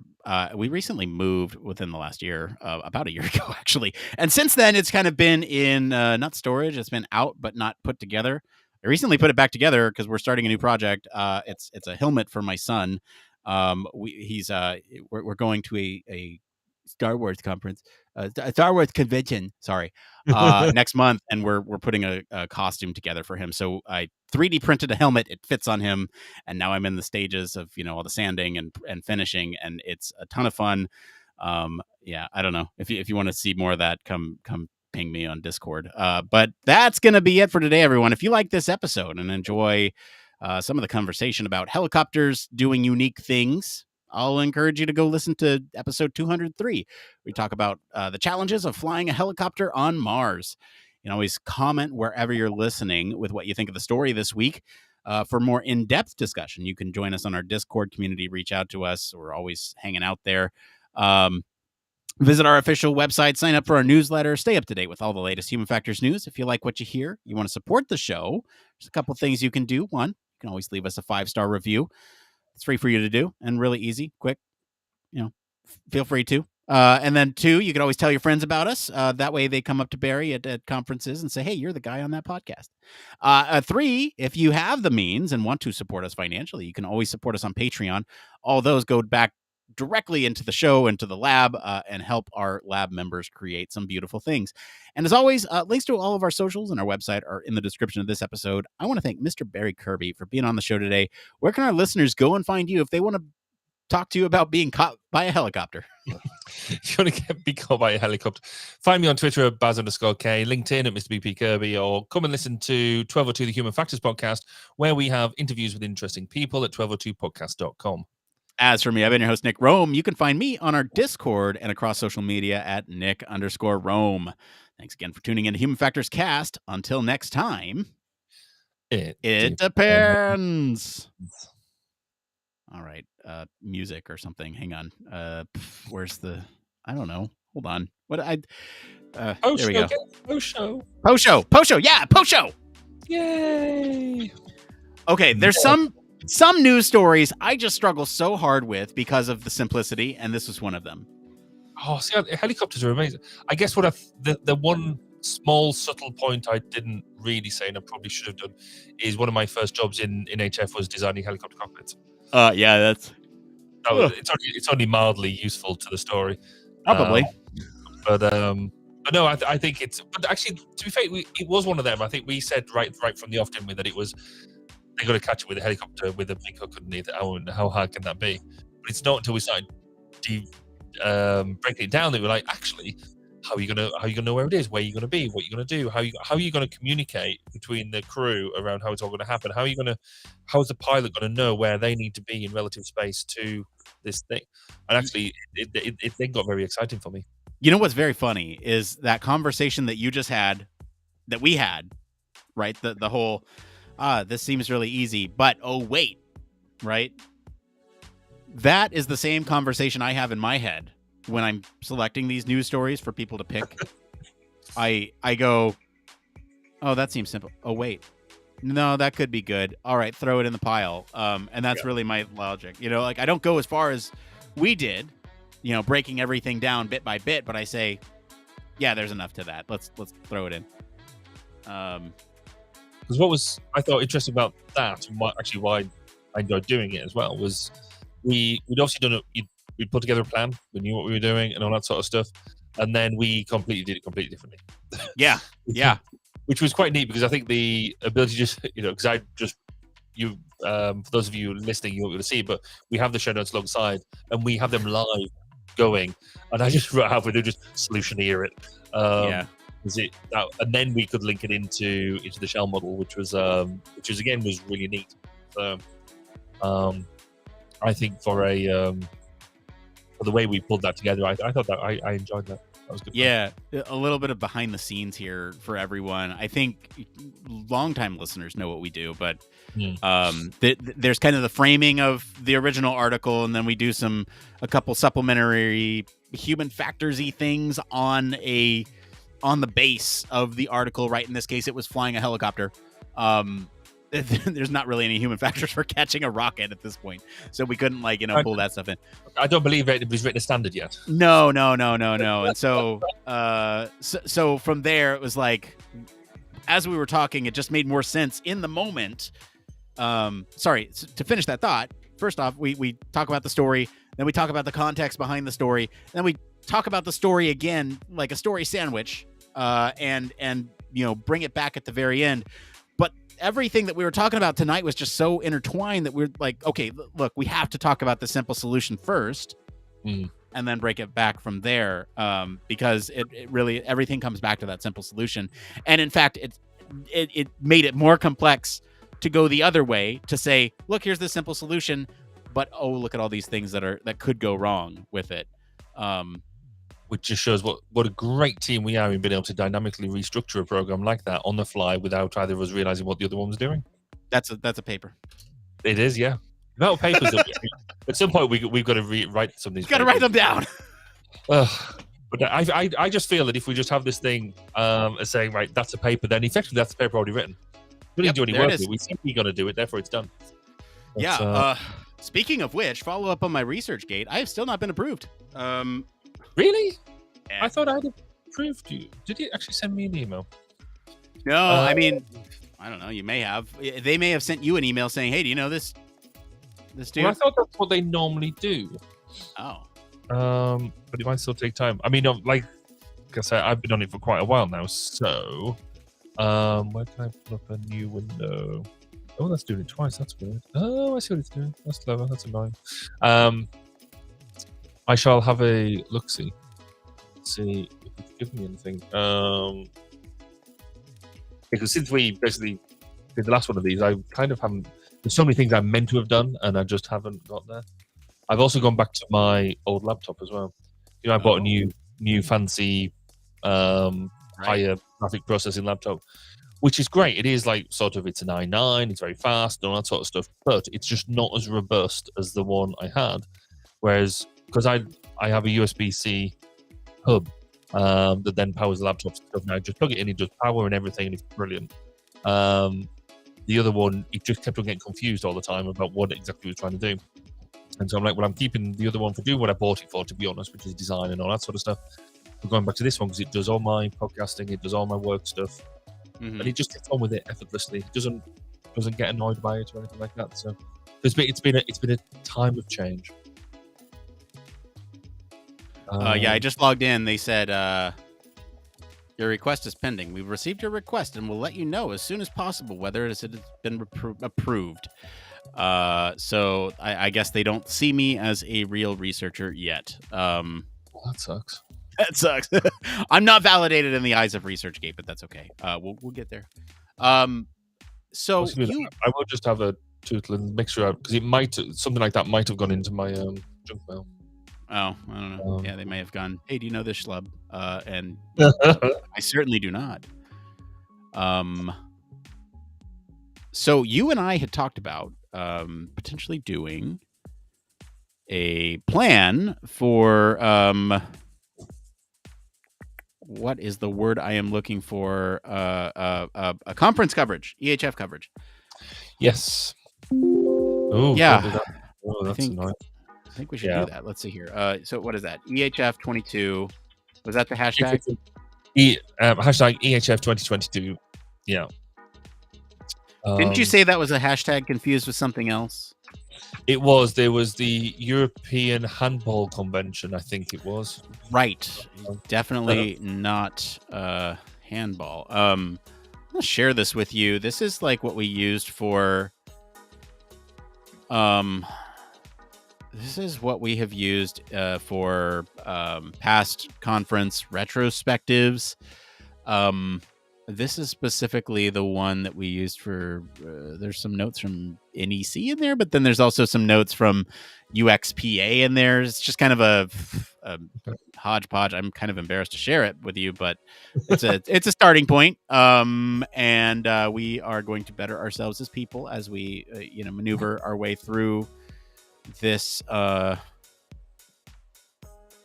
thing. I don't know. Hang on. I failed to send them to you. I'm glad this is the post show. Let me just say that. I'm very there you go. Yeah, that's it. So that is the show notes.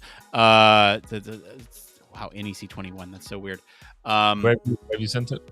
Let's see here. EHF. I sent it on Discord 2022. Oh, I see. Okay, let's see here. Wow, a lot of these notes are like directly from NEC and not necessarily from UXPA, but that's okay. I think really the main things there are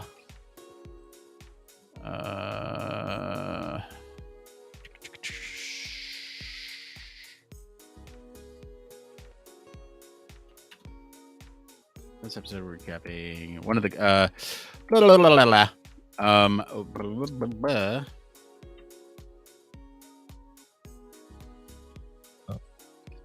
keeps on dropping into the wrong. I need to mess around with my Google accounts because I've got a couple, then it just gets annoying. Right, that's that. Okay. Got it here. So, I think in this section here, this is what I had said for NEC. Although what I want you to do is kind of like high level stuff. What were some of your key takeaways? Almost like you did for One More Thing. You went to a conference in person. You talk about like general impressions. You met people for the first time. It was a weird experience being there as, the president-elect, that kind of thing. Those are the points that I want you to put here. I'll kind of invite you for general thoughts here, Barry. General thoughts on the conference before we dig in. So yeah, you can kind of give the general thoughts. This would be like 5 minutes or so. Sweet. Yeah. And then I'll delete these because whatever, we're talking. What is EHF is always a good question. What is EHF? What has the venue been like in the past? I think is a still relevant question. What is the venue like this time? Like hybrid. And then what? Well, I guess you can't answer this. I mean, you can say like, what things did you attend? What did you find interesting? Yeah, what I'm gonna put in here, themes. Key takeaways is good. No, wait, where's you deleted? I deleted themes. That was my bad. No, that's cool. Didn't have any posters. So get rid of that. Moments, key takeaways, and then I don't know if like so this is good for like you and I talking, and I think this alone could be 20 minutes, and then if you want to, I don't know if you want to like take the voicemails and throw them in here, or if you were planning to use those for yours, or if you want to take like some of the interviews and throw them in here. I really don't know. I mean, I would love to do like the voicemail stuff because I think the quick, scrappy impressions are like more in line with this. I think let's see what we get. Yeah, and then we can either put them in. And basically split them up between the two because I think the way they'll be done, some be more appropriate for mine because if I'm talking to everybody that I've got so far for 5 to 10 minutes each, I'm only expecting to do say a half-hour episode. Right. But I've already got I'll already have way too much material. Yeah, send me the scraps. I guess I'll give you my cast. My question for you, which I mean, this is interesting because it's a public forum, and so I'm asking you publicly, and it's okay if you want to answer privately. But like, where's the crossover and overlap, and then in the Venn diagram of 1202 and HFC, where is the coverage live? Because that is like for me, it's always been kind of a it's not retrospective, but it's been more of a like experiential and also hard facts about like what you can expect about the conference, and so the way I sort of view it, and having listened to ones you've done in the past, is yours is very much more around them hard bits around what is the conference itself, what is it, how many people attended, that sort of stuff, whereas mine I think is going to be more a lot softer. In terms of, how did you find it? Did you give everybody a big hug? That sort of thing. And so more about their reflection on their experience rather than a hard read on, or a harder read on what the conference is. Gotcha. So okay. That's the way, because I've deliberately put questions together that ideally what I should be able to do is slice and dice them. That if we get it right, that there's some questions that I want to use, and there'll be some questions from the same people that we can use in this. Why don't you organize them in a way where you think, yes, those questions would likely be this, and ask them in the second half, and put them together so that way you ask like the questions for your show up front and HFC in the back, and that way. That's kind of what I've done. Okay, So in fact, let me just quickly check that I've done that. In my head, I've done that, but I just wanted to double check. And if who's first? Becky's first. So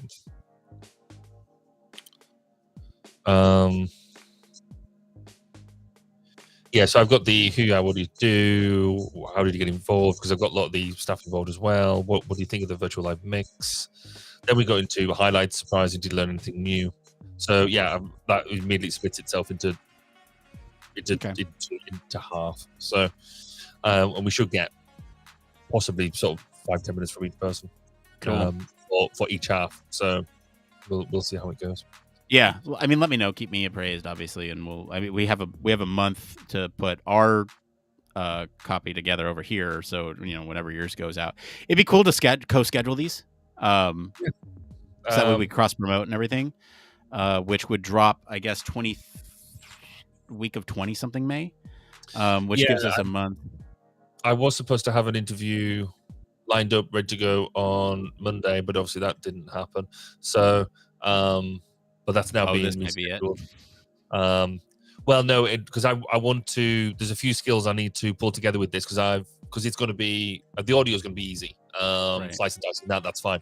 It's the video that's going to gotcha. bring me a new set of skills and how I pull that lot together. So I don't know quite how that's going to work yet. And that's why I'm going to need the other laptop to learn how to do that. So I'm quite looking forward. That's one of the other reasons for doing it this way, because I've never done like significant significant video editing. So I want to play with that. Quite good fun. Yeah. So let's plan for a 26 May release. That gives us 1 month to process everything. So 26 May for me, Human Factors Cast on Thursday. You could do 23 May. Yeah. Yes, it's in the same week. Yeah, same week, and then you could cross-reference, on your show, say, hey, check out Human Factors Cast for my full review and whatever later on, and then provide a link to. We'll establish the URL ahead of time, so you can provide a link. Obviously it won't be live until Thursday, but I'll set it early for Thursday. We'll make it all work. No, that would be quite cool, because then we'll get split both perspectives from it, and yeah, exactly. That'll be rather neat. I think so. That is a true collaborative effort on conference coverage. I love it. Yeah, and I like you say, it's that getting the, establishing or solidifying, I guess, the what do both podcasts do? Why do we have two? What exactly, which I think is also quite a neat thing to play with. I think so too. Yeah, where's the Venn diagram? Yes. So, and by the way, if y'all want to navigate to www.humanfactorssyndicate.com, that is now a registered domain under the Human Factors Cast umbrella. Really? Oh, well done.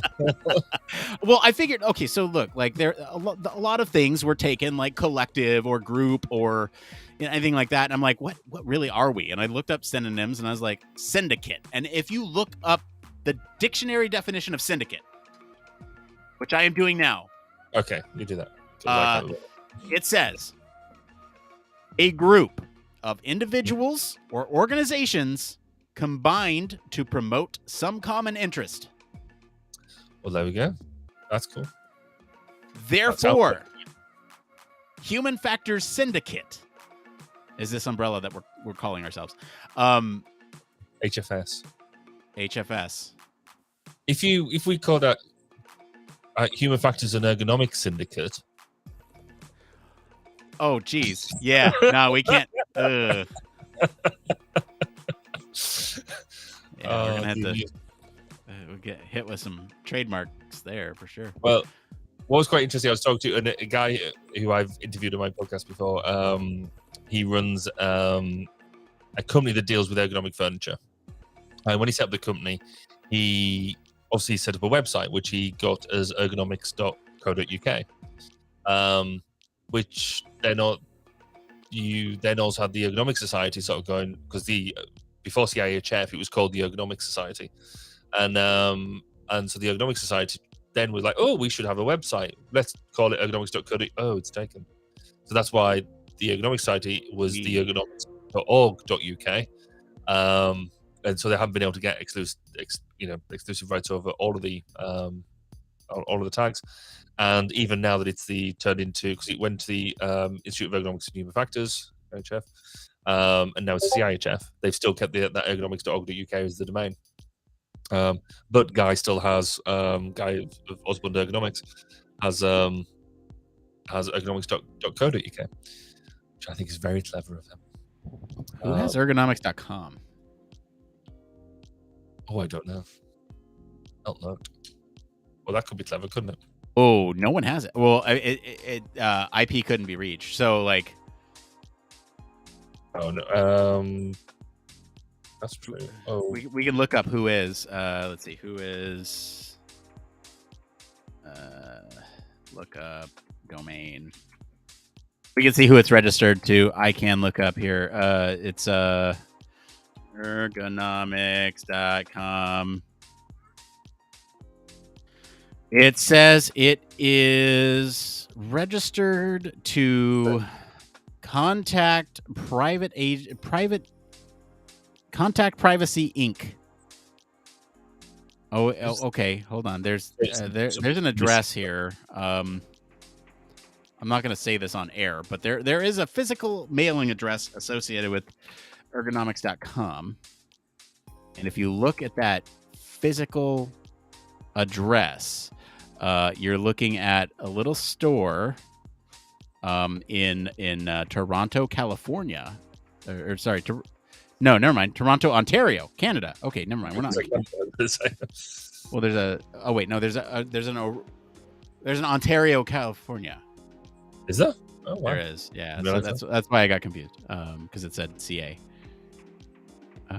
Anyway, so you're looking at a little building that says TUCOWS, Tacows. I feel like a internet sleuth right now, like looking up who is this that owns ergonomics.com. You know what I've just found that there is? What's that? Ergonomics.group. Oh, those I gotta say, we do pay a premium on the .media. Like those this would be a premium as well. This is not, so I'm just yeah. But it's still, I mean, it's not horrific. Oh no. But it's 16. I better buy that now before sell it back to them. Let's see here. Ergonomics.fun. Ergonomics.fun. Ergonomicsweb.online. .science. There's the .science domain. Ergonomics.space. I want that just for the fun of it. Ergonomics .biz. Ergonomics.vip. Oh wow. That's incredible. So obviously they do have premium. Right. Premium. You can have ergonomists.com. £2,000 a year. Where normally you're paying like sort of £5 a year. What's that? Responsiveness.com, £6,000 a year. Hey, by the way, have y'all thought about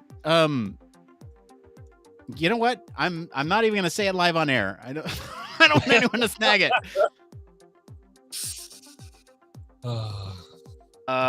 Just saying. I sent it to you in Discord. You can see. But like, what? Oh, really? Yes. I should get that. I mean, for the price, like, you could transfer it later. I feel like that is probably in your best interest. Oh my! The .co.uk version of that as well. Yeah, you should do both. Yeah. And have it redirect, because that would be really great for you, I think. But redirect to which website? I know what you mean. I know what the right answer is, yes. But I also know what the other answer is. Oh, so if you're listening as one of our Patreons, you've got no idea what we're talking about, and that's no idea. And we didn't say it live either, because we don't want people to snag those domains that we just found at our gold mines. And now I feel like we should, because I think anyone with a reasonable idea probably thinking about the same thing. Well, only if their minds work in the same ways as ours work. Maybe. And actually, unless you're in the UK, you're probably not going to be as relevant. Well, still, That's the thing with that is, if they ever want to come knocking and say, "Hey, we want this," then they can resell it for a much higher price. Yes. That's the rub. Oh no! What do I normally use as my domain broker? Anyway, yes, I'm going to look at that later. Oh, don't do that. Go away.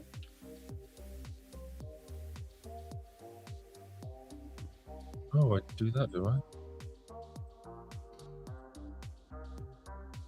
Now that I'm looking, there's a bunch of HFES ones that are available too. HFES.us. I wonder if HFES.co.uk is available. It is available. Really? I feel like you should buy that one too and have it redirect as like a friendly competition thing. Man, like I don't know, buying and sitting on some of these domains would be so much fun.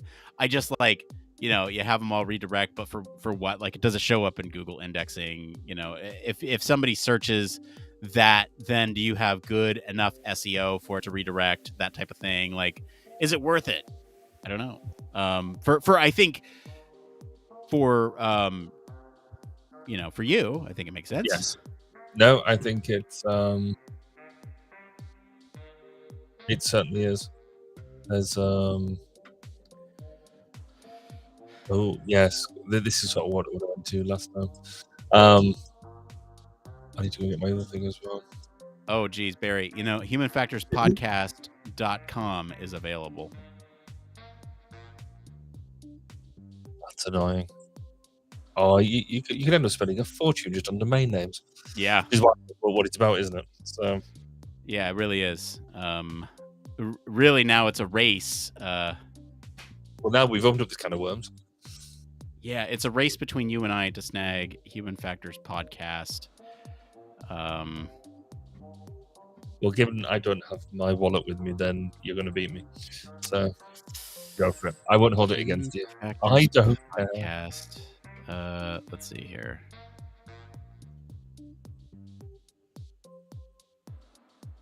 That would mean I have purchased 3 domains this week. Well done. All right, humanfactorspodcast.com. You can always visit that. It'll redirect to our website. Yeah, check that out. There you go. All right. That's happening. I have to forward your domain to another website. We're gonna do. Why don't I have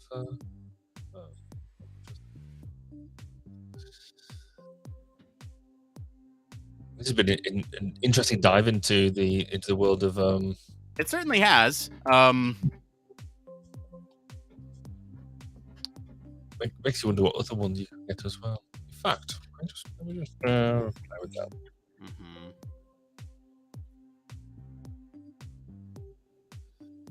Yes, well, that's taken because I know who's got that because it's me. But oh, what 1202 podcast? No, my K-Sharp one. Oh, well, I just snagged 1202 the humanfactorspodcast.com too. Had to redirect to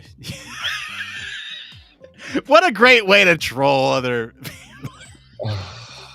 like I didn't really buy that one, by the way. I did buy Human Factors Podcast, and now that one it redirects to us, but we're sister podcasts, so it's all fine. Eventually, I'd like to build out the syndicate website, though, and really have that to be a syndicated. It almost goes back to radio, syndicated radio, right? Have that be a true collaborative space where it promotes everybody that is under this umbrella that we're working with. HumanFactorsCast.live is free. Oh, .live. Interesting. HumanFactorsCast.world. .world. That's it. I mean, right what more do you possibly need? Anyway, I should really go to bed.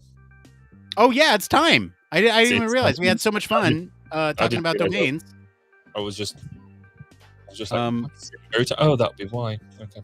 Yeah, you should definitely grab a couple of those that we talked about, though. And for everyone watching and listening, thank you for hanging out with us. We'll be back next week to talk about something presumably interesting. The stories this upcoming week could be, I don't know, some stuff. I usually like to do some sort of preview. Next week is going to be. Oh no, I can still do next week. Oh, that's fine. Good. It's going to be because it's election day next week. Oh, next Thursday. So can we like live stream the election result? Oh, you'll know. Will you know no, because the count is until the next day. This is a travesty. Oh no. Because every other election, almost every other election I've been in, has always been you spend all of Thursday slogging away. Polls close at 10 o'clock, and then you're go straight to the count and watch the results roll in. But they're not. They're counting them the next day. No. So you will have a very tired me, of which you will be elated to have exercised your right to vote for yourself. Yes, indeed. I will do the whole weird bit where you're voting for yourself, which I always feel is a bit wrong. But then also, if you only ever get if you go to the election and only get one vote, you know that you're the only person who voted for you. Yes. I have attended an election once where a candidate got no votes. That means they didn't even vote for themselves. That's impressive. It was quite bizarre. They went a bit red. It was funny. Anyway, so yes, I will probably be able to, because I won't be campaigning up to, but it'll probably be more like 10 to 10 that I will drop in. That's fine. I'll try to get most of it out of the way. Quick preview of next week's news stories. Humanity's broken risk perception is reversing global progress in a spiral of self-destruction, finds new UN report. So that'll be fun to talk about. Study reveals a set of brain regions that can control complex sequences of movement. And then, of course, there's the IEEE standard making autonomous vehicles safer, and the chatbots could one day replace search engines. Those ones have been hanging on by a thread for the last couple weeks, so we're including them again. Okay, that sounds good. Yeah. Right, I'm going to go to bed. All right, you go to bed. Thank you, everyone, for hanging out with us. We'll see you next week, and y'all take care of yourselves. Indeed, have a jolly good time.